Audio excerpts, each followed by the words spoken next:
Halo semuanya, kembali lagi bersama saya di channel Hanza. Pada kesempatan kali ini, saya akan membahas sebuah film yang berjudul The Captain tahun 2017.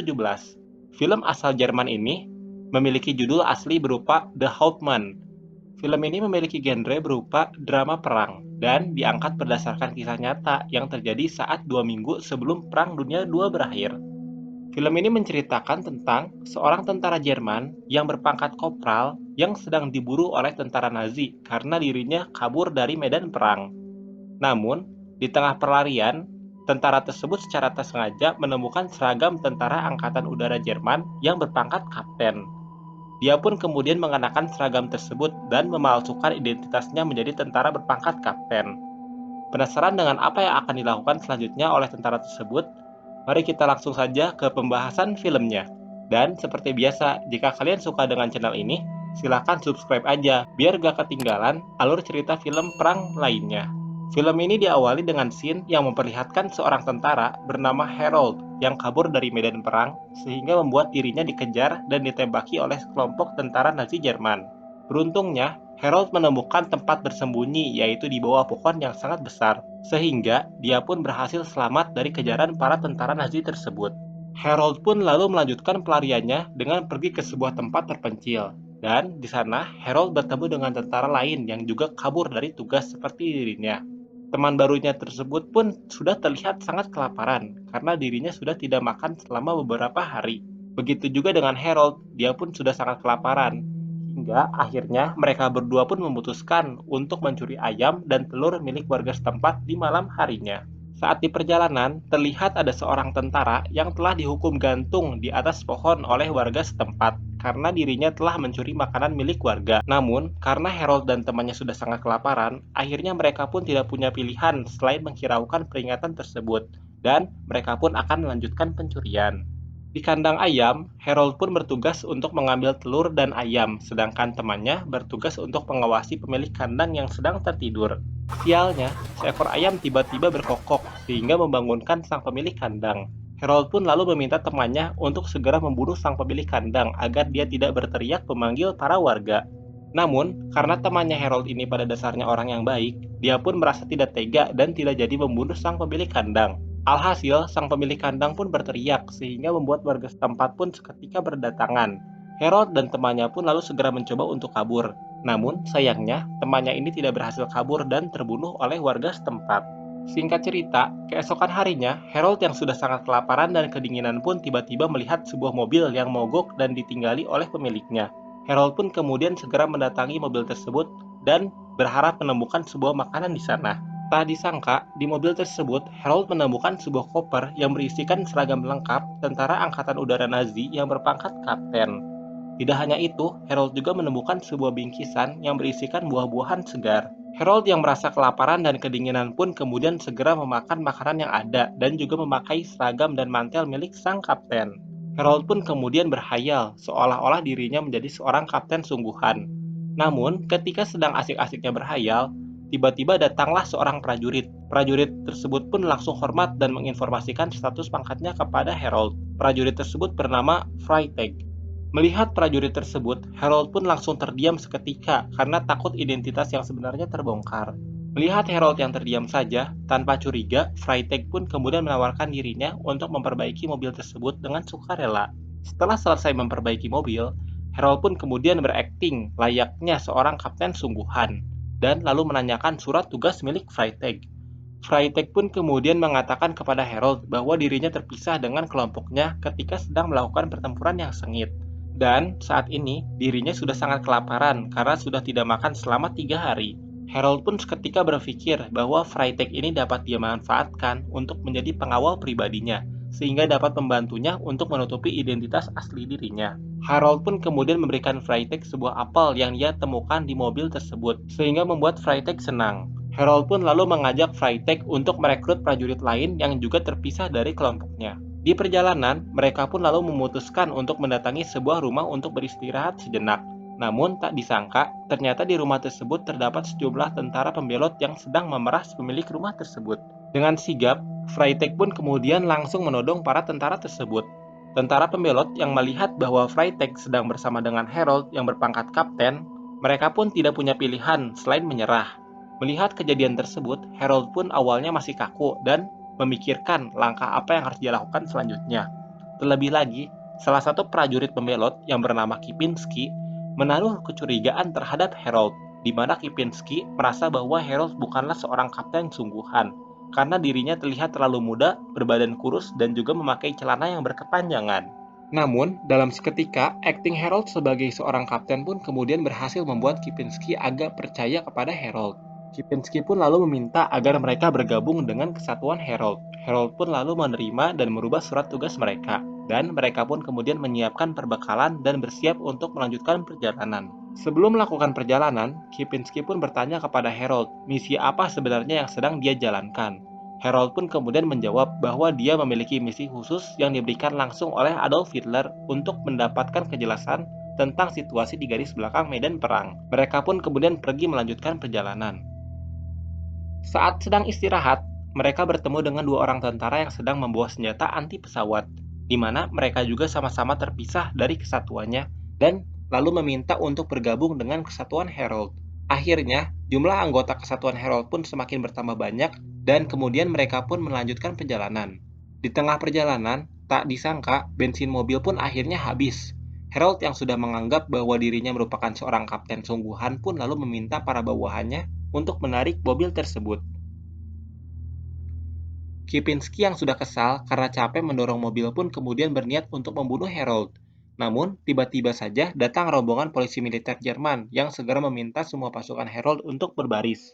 Melihat ada polisi Jerman, Harold pun langsung cemas dan takut identitas aslinya terbongkar. Dia pun lalu mencoba bersikap tenang dan biasa saja, seolah-olah dirinya memang kapten sungguhan. Dan ketika ditodong oleh polisi Jerman, Harold pun lalu bersikap marah dan ingin berbicara langsung dengan kapten yang bertanggung jawab terhadap proses pemeriksaan tersebut. Kapten polisi militer pun lalu memperkenalkan dirinya sebagai Kapten Schinner. Dia pun lalu menginterogasi Harold. Saat ditanya, Harold mengatakan bahwa dia mendapatkan perintah langsung dari otoritas tertinggi Nazi, yaitu Adolf Hitler. Mendengar hal tersebut, Kapten Schinner pun tidak percaya dan meminta agar Harold memperlihatkan surat tugasnya. Namun, saat Harold akan memberikan surat tugasnya, Harold pun kemudian menarik kembali dan meminta Kapten Schinner untuk menunjukkan surat tugasnya juga. Karena pangkat mereka sama, sehingga mereka memiliki hak yang sama juga. Terlebih lagi, Harold mengancam akan melaporkan Kapten Schinner atas perbuatan tidak menyenangkan ini kepada Adolf Hitler. Mendengar hal tersebut, Kapten Schinner pun merasa takut dan lalu meminta anak buahnya untuk menurunkan senjatanya. Dan dia pun tidak jadi meminta surat tugas Harold. Schinner pun kemudian mengatakan bahwa dirinya akan pergi ke kamp tahanan. Lalu karena Harold tidak memiliki tujuan yang jelas, dia pun meminta untuk bergabung dan ikut dengan Kapten Schinner dengan alasan agar dia dapat melaporkan ke Adolf Hitler mengenai gambaran langsung dari garis belakang di kamp tahanan. Kapten Schinner pun menyetujuinya dan akhirnya mereka pun pergi menuju kamp tahanan. Di pintu pemeriksaan kamp tahanan, mereka bertemu dengan Kapten Junker. Kapten Junker kemudian masuk ke dalam mobil dan ikut bersama mereka untuk pergi ke kamp tahanan. Di dalam mobil, Kapten Junker terus memandangi wajah Harold. Dia pun lalu mengatakan bahwa mereka pernah bertemu sebelumnya di suatu tempat. Dan Kapten Junker pun menegaskan bahwa dirinya tidak pernah melupakan wajah seseorang. For your information guys, Kapten Junker ini adalah orang yang memburu Harold pada scene awal film. Harold pun seketika cemas dan mencoba berpura-pura tidak mengenali Kapten Junker. Singkat cerita, mereka pun akhirnya sampai di kamp tahanan. Kapten Junker pun kemudian melapor ke pemimpin kamp tahanan bahwa ada Harold dengan misi khususnya. Tak lama kemudian, pemimpin kamp tahanan tersebut pun lalu datang dan menghampiri Harold. Dia adalah Kapten Shuttle. Kapten Shuttle pun kemudian menceritakan keadaan kamp tersebut, di mana dirinya sudah sangat kesal dengan para tentara Jerman yang kabur dari tugas dan lalu melakukan kejahatan dan pencurian yang meresahkan para warga. Terlebih lagi, mereka tetap harus memberi makan para tahanan tersebut. Sedangkan pengadilan militer selama ini tidak kunjung datang untuk mengadili mereka. Kapten Junker dan Kapten Shuttle pun terus membesarkan masalah yang ada pada kamp tahanan agar Harold melaporkan keadaan tersebut kepada Adolf Hitler sehingga para tahanan dapat segera dieksekusi secepatnya.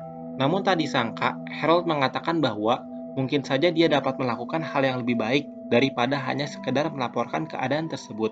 Mendengar hal tersebut, Kapten Junker dan Kapten Shuttle pun kemudian sangat senang sekali. Harold pun lalu meminta agar Kapten Shuttle mengantarkan dirinya ke barak tahanan. Namun, Kapten Shuttle pun berkata bahwa di barak tahanan, dirinya tidak memiliki kekuasaan. karena yang memiliki kekuasaan di sana adalah Kapten Hansen yang berdinas di pengadilan militer. Mendengar hal tersebut, dengan iming-iming misi khusus dari Hitler, Harold pun lalu langsung memberikan kewenangan sepihak kepada Kapten Schutel untuk mengantarkan dirinya ke barak tahanan. Harold dan Kapten Schutel pun akhirnya sampai di barak tahanan. Di barak tahanan, Harold bertanya kepada salah satu tahanan tentang kesalahan apa yang ia perbuat. Namun, tahanan tersebut tidak mau menjawab, sehingga membuat Kipinski yang bertugas sebagai pengawal Harold segera memukilinya hingga sekarat. Harold pun kemudian menyuruh para tahanan untuk berbaris di luar. Freytag yang menganggap bahwa tindakan Kipinski sudah berlebihan pun lalu berbicara kepada Harold. Namun, Harold tidak menghiraukannya. Sementara itu, di luar, Kapten Schutel yang melihat Kipinski dengan santainya mulai membariskan dan mengeksekusi para tahanan pun merasa sangat senang. Dan lalu segera menyuruh para penjaga untuk mengawasi para tahanan dengan sangat ketat dan memastikan agar para tahanan tidak berada di dekat jendela. Dan dia juga meminta bawahannya untuk menggali sebuah parit untuk mengubur para tahanan yang tewas nantinya. Melihat hal itu, Kapten Hansen, yaitu orang yang bertanggung jawab penuh terhadap nyawa para tahanan di barak pun kemudian segera mendatangi Harold. Kapten Hansen pun kemudian menanyakan surat tugas Harold, dan seperti biasa, Harold pun berkata bahwa dia diberikan kewenangan langsung dari Adolf Hitler untuk melakukan proses eksekusi tersebut. Kapten Hansen pun kemudian mengadu kepada atasannya, yaitu Dr. Thiel, yang merupakan wakil utusan khusus peradilan. Di telepon, Dr. Thiel pun menyuruh Harold untuk segera berhenti sementara karena mereka harus memeriksa surat tugas Harold terlebih dahulu. Mendengar hal itu, Harold pun langsung marah dan pergi seketika. Kapten Shuttle, yang juga tidak sedang mendengar keputusan Dr. Thiel pun kemudian menelpon salah satu temannya yang berkuasa di pengadilan. Orang itu mengatakan, jika Harold siap bertanggung jawab penuh atas eksekusi tersebut, maka pengadilan pun akan memberikan izin kepada Harold. Harold yang berlagak seperti seorang kapten sungguhan pun lalu berkata bahwa dirinya siap bertanggung jawab penuh mengenai hal tersebut. Pemimpin pengadilan pun lalu menelpon Dr. Thiel, dan Dr. Thiel pun kemudian menelpon Kapten Hansen, lalu mencabut kekuasaannya di barak para tahanan. Harold pun kini menjadi pemilik kekuasaan penuh di barak tahanan tersebut. Harold pun kemudian mulai membariskan sebanyak 90 orang tahanan yang ada di camp tersebut untuk dieksekusi semuanya. Tidak peduli sekecil apapun kesalahan tahanan tersebut, bagi Harold, eksekusi adalah hukumannya. Terlebih lagi, Harold pun mengeksekusi mereka semua dengan tidak manusiawi, yaitu dengan menggunakan senjata anti pesawat.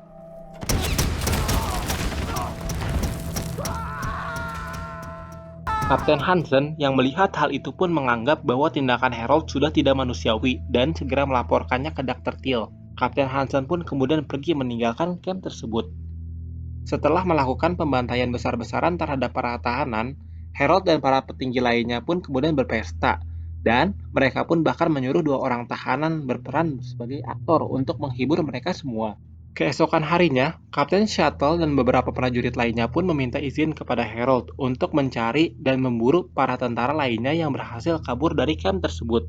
Harold pun kemudian mengizinkan mereka semua dan meminta mereka untuk langsung mengeksekusi para tahanan tersebut. Singkat cerita, saat Kapten Shuttle kembali ke camp, terlihat di camp pun sudah terjadi pembantaian besar-besaran yang dilakukan oleh Harold. Dan sesaat Shuttle akan melaporkan kepada Harold, tiba-tiba datang sebuah pesawat pembom Inggris yang langsung membombardir camp tahanan tersebut. Shuttle pun terkena bom dan langsung tewas ketika. Begitu pula dengan campnya. Camp tahanan pun dalam seketika rata dengan tanah. Beruntungnya, Harold dan para pengikutnya selamat. Harold pun kemudian menaikkan pangkat para pengikutnya dan menyuruh mereka untuk mencari seragam dari tentara yang sudah mati. Mereka pun kemudian meninggalkan camp tersebut dan pergi ke kota. Di kota, Harold melihat kantor bupati sudah mengibarkan bendera warna putih. Harold pun langsung meminta pengikutnya untuk mengeksekusi bupati tersebut karena dianggap telah berniat terhadap Jerman. Di kota, Harold pun kemudian menyamar sebagai hakim dan lalu menghukum siapa saja yang akan mengibarkan bendera putih dan menyerah kepada Inggris. Melihat bahwa nampaknya kota sudah percaya pada Harold, Harold pun meminta pengikutnya untuk mencari hotel terbaik yang ada di kota tersebut untuk mengadakan sebuah pesta. Saat sedang asik berpesta, Harold dan para pengikutnya tidak sadar bahwa hotel yang mereka tempati telah dikepung oleh polisi militer Jerman. Harold dan para pengikutnya pun langsung ditangkap dan diadili. Harold pun kemudian mengakui semua perbuatannya, dan hakim utama pun menjatuhi Harold dengan hukuman mati.